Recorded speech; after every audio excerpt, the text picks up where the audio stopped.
Mi esposo puso la mano sobre su hombro frente a 200 personas y dijo, «Esta es Elena. Ella es la mente creativa detrás de todo lo que están celebrando esta noche». Yo estaba a unos 2 metros, sosteniendo una copa de champán que ni siquiera había probado. Observé cómo la sala se volvía hacia ella. Observé las sonrisas, los aplausos, los apretones de mano.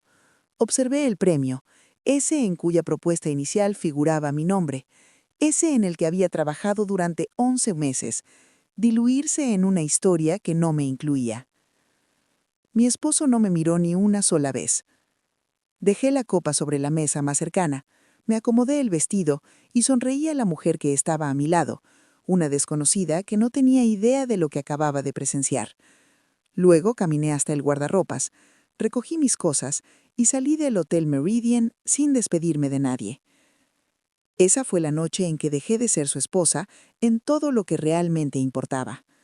El papeleo simplemente aún no se había puesto al día. Se llamaba Nathan.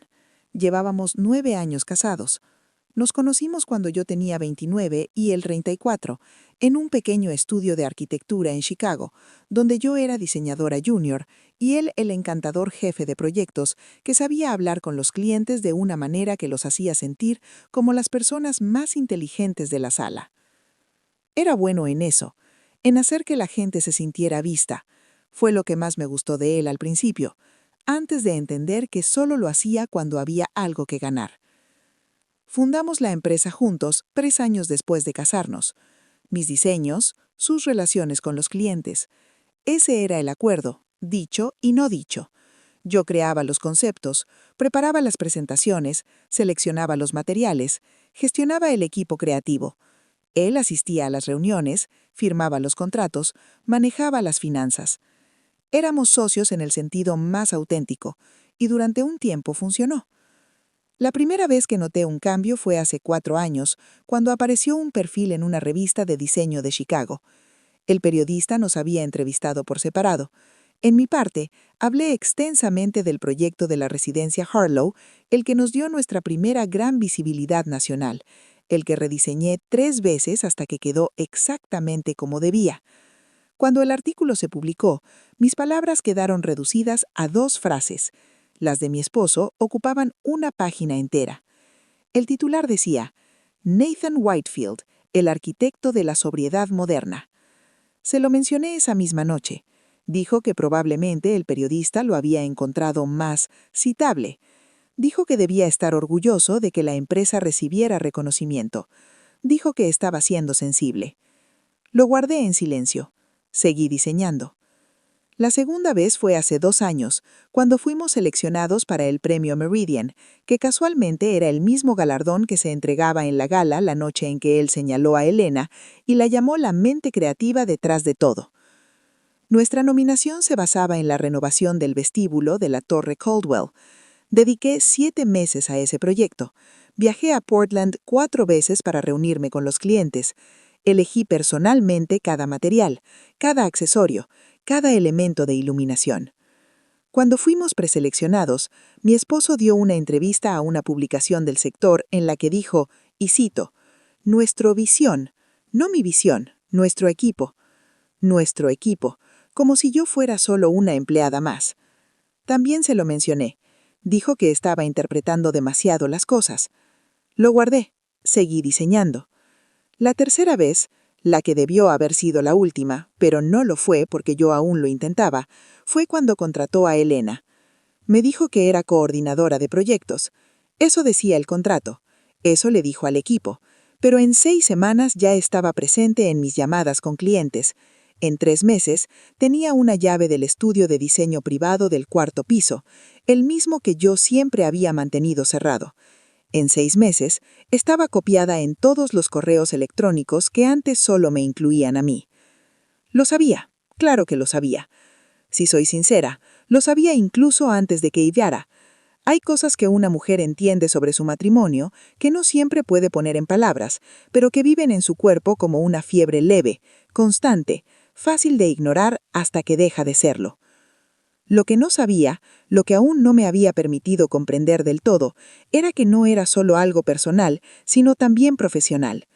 No solo me estaba reemplazando en nuestra cama, me estaba reemplazando en nuestra empresa. Y lo había estado planeando el tiempo suficiente para que cuando yo estaba de pie en aquel salón de baile, viéndolo atribuirle a ella el trabajo en el que yo había dejado la piel, toda la estructura ya estaba en su lugar. El recorrido de regreso a casa desde la gala duró 22 minutos. Pasé los primeros 10 sentada en el estacionamiento, con las manos sobre el volante, sin llorar, solo respirando. Los siguientes 12 conduciendo en silencio. Lo sé, dije. Sé lo que es. Lo sé desde hace tiempo. Dejó la taza sobre la mesa. Su mandíbula se tensó. Lo observé calcular, del mismo modo en que lo había visto hacerlo en reuniones con clientes cuando una negociación no iba a su favor, decidiendo si avanzar o replantear la situación. Claire, dijo, estás exagerando. Lo miré durante un largo instante. 9 años de un rostro, 9 años de una voz, 9 años de guardar cosas en silencio, de seguir diseñando y de decirme a mí misma que aún podía salvarse. No lo estoy, respondí, pero agradezco que me hayas dado una visión tan clara de todo. Ha hecho que muchas decisiones sean mucho más fáciles. Tomé mi café y subí a ducharme. Tenía una reunión con Judith a las 8. Lo que siguió durante las 6 semanas siguientes no fue dramático como la gente suele imaginar. No hubo gritos, ni objetos lanzados, ni confesiones nocturnas. Hubo papeleo, hubo reuniones con abogados, hubo un contable forense llamado Robert que llevaba el mismo cardigan gris a cada reunión y hablaba de irregularidades financieras con el entusiasmo de alguien describiendo una excursión especialmente interesante. Lo que Robert encontró, además del acuerdo de reestructuración de la propiedad, fue que la entidad Holding, una empresa fantasma registrada en Delaware, había estado recibiendo honorarios de gestión de la firma por 14 meses. El firmante de esas transferencias era mi esposo. El único beneficiario de la entidad Holding era mi esposo. Los honorarios sumaban casi $200,000. Nada de eso me había sido revelado. Quiero contarte sobre el día en que mi esposo llegó a la oficina y encontró su tarjeta de acceso desactivada. Era martes. Tenía una reunión con nuevos clientes a las 10, un presupuesto importante, el tipo de proyecto que habría mantenido la firma ocupada durante un año. Pasó su tarjeta por la entrada principal. La luz permaneció en rojo. Lo intentó de nuevo. Rojo. Llamó a recepción. Nuestra gerente de oficina, una mujer llamada Priya, que había trabajado conmigo durante 6 años y a quien había puesto al tanto 3 días antes, respondió: «Lo siento, señor Whitfield. Sus credenciales de acceso han sido suspendidas en espera del resultado de un asunto legal en curso. No puedo permitirle la entrada en este momento». Observé todo desde la ventana del segundo piso. No había planeado hacerlo, pero me encontré allí de pie, con una taza de café en la mano, mirando. Él levantó la vista. No sé si podía verme con claridad a través del cristal. No me moví. Llamó a mi teléfono móvil. Dejé que saltara el buzón de voz. Llamó 3 veces más. También dejé que fueran al buzón. Luego se quedó en la acera, frente al edificio donde habíamos construido algo juntos, con su buen abrigo puesto y el frío alrededor. Y lo vi comprender que la reunión que había programado con esos nuevos clientes estaba a punto de ocurrir sin él. Porque yo los había llamado la noche anterior, les había explicado que a partir de ese momento yo sería su único punto de contacto, y les había enviado un portafolio de mi trabajo que dejaba claro quién había estado realmente detrás de la visión creativa de la firma durante los últimos 9 años. Llegaron a las 10. Firmaron conmigo a las 11:15. El proceso de divorcio fue lo que mi abogado llamó directo. Dada la documentación, mi esposo contrató a 2 abogados. Enviaron una gran cantidad de letras.